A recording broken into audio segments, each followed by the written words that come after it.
Фокусот на денешната дебата е на децата и младите како ранлива група. Исто така констатиравме дека многу малку координирано се работи на правата на децата и младите во јавната сфера. Сега, благодарение на активностите на мрежата за медиумска писменост и она што го работи АВМУ, особено оваа година, фокусот е ставен на децата и младите. Она што ние како РЕСИС го забележавме во делот на развивањето на медиумска писменост е недостасува фокус на улогата на родителството во дигиталното опкружување и затоа во втората точка Јуле ќе го представи прирачникот за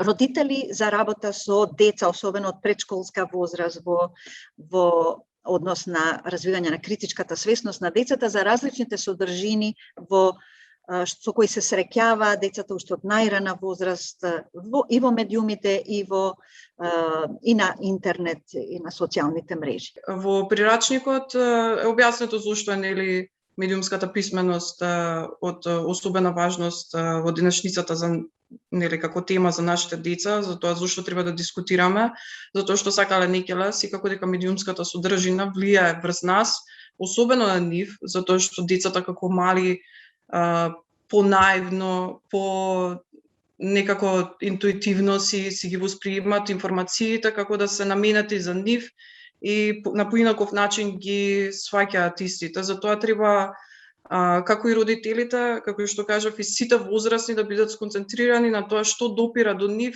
и да се обидат да им направат дистинкција помеѓу оноа што е вистината информација, лажна информација и така натаму. Од каде да се почне? Значи, пишува во прирачникот дека во времето во кое што живееме, децата од најмала возраст се изложени на медиумски содржини и на информации кои ги восприемаат од медиумите, така што тогаш би требало да се почне. Од најрана возраст би требало да се почне со основната дистинкција како што правиме при објаснување на она што е вистинито, што е бајка, што е приказна. Би требало да се почне од најрана возраст да им се објаснува тоа што значи медиумска содржина и што е она што го гледаат на екраните и го восприемаат од списанија, од таблети, од телефони, и затоа да се направи едноставна дистинкција помеѓу реалност и фикција и да се представи какви се улогите на луѓето што ги презентираат информациите, зошто се презентираат тие информации, односно константно да се има диалог околу тоа што они го восприемаат како информација. Пред се ви благодарам за тоа што ја организиравте ова работилница или представување на резултатите од истражувањето, а и самиот прирачник. Ми се допаѓа тоа што е краток и што нуди некакви чекори. Со тоа што јас која што се грижи за правата и на пациентите со ретки болести, на ретка болест од Македонија. Меѓутоа, случајно сум и педагог по професија. Морам да кажам дека многу е актуелна оваа тема и многу е актуелно прашањето на тоа како нашите деца, нели тие што ги растеме дома како родители, меѓутоа и она што се образуваат во училиштата, некако ни се наметнува како обврска да децата навистина ги направиме едни критички размислувачи, затоа што сме сите со мноштво лажни информации или дезинформации, како да се селектира сето тоа. И дури да рече, ајде контрола, мислам дека ќе се воспостави на овие класични електронски медиуми, меѓутоа за социјалните медиуми јас не знам како да се воспостави контрола и кој, да речем и како родител, меѓутоа старател или наставник, образовен работник, може да изврши одредена контрола врз тоа на што се изложени нашите деца. Здраво и од мене на сите.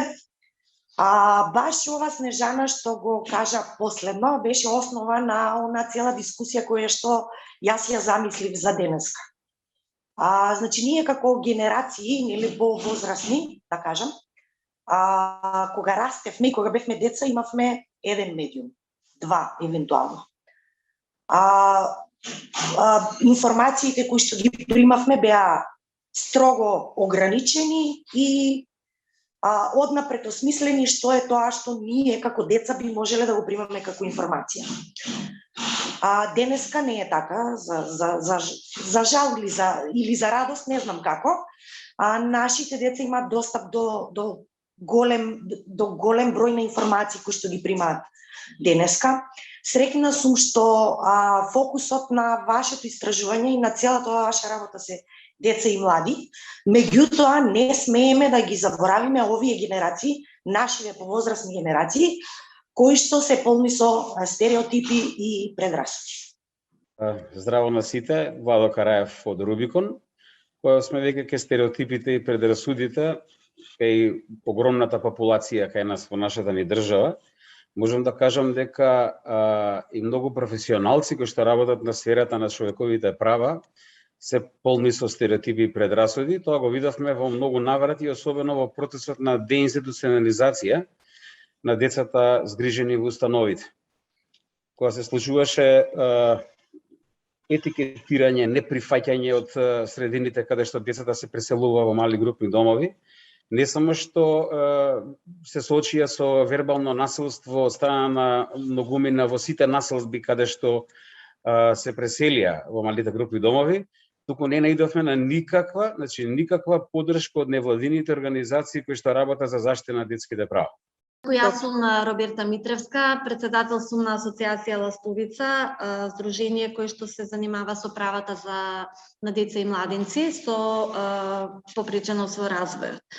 И сега конкретно за темата да се надоврзам на која што работиме, од секој аспект ги сослушав колку што успеав сите соговорници и се сложувам со сето она што го истакнуваат тие од својот аспект.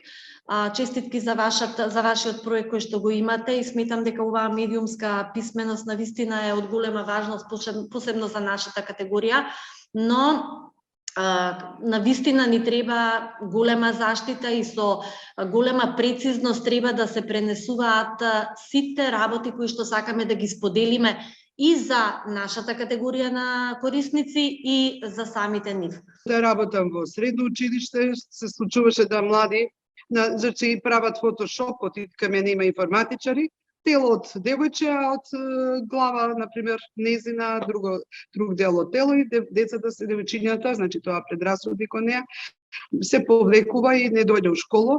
И ние што направивме проект за влијание на медиумска писменост, тоа преку МИМ беше, што направивме, ги обучивме децата, тука беше обучувач Зоран Ивановски, новинарот, ги обучивме децата како да препознаат медиумска лага, како да бидат борци на препознавање. Дури они неколку пати и во Марина Тунева што беше во за етичка. Совет за етика, да. Совет за етика дури добија 2 случаи. Веќе они беа во 3 средни училишта, беа на некој начин инспектори внатрешни кои откриваа што се случува на интернет. Арнома ние тука вклучивме и родители и наставници. Родители во исто време пробаа да ги следат мрежите, да приметуваат нивните деца како се однесуваат, дека тоа може влијае на психичко здравје. Професорите исто да влијаат на часови, да препознаваат, веќе да ги препознаваат последиците, значи психички, и како можат да влегуваат во кои мрежи, да се интересираат нивните ученици, деца или другарчиња. Значи, тука беа вклучени родители, наставници и имавме радиоемисии.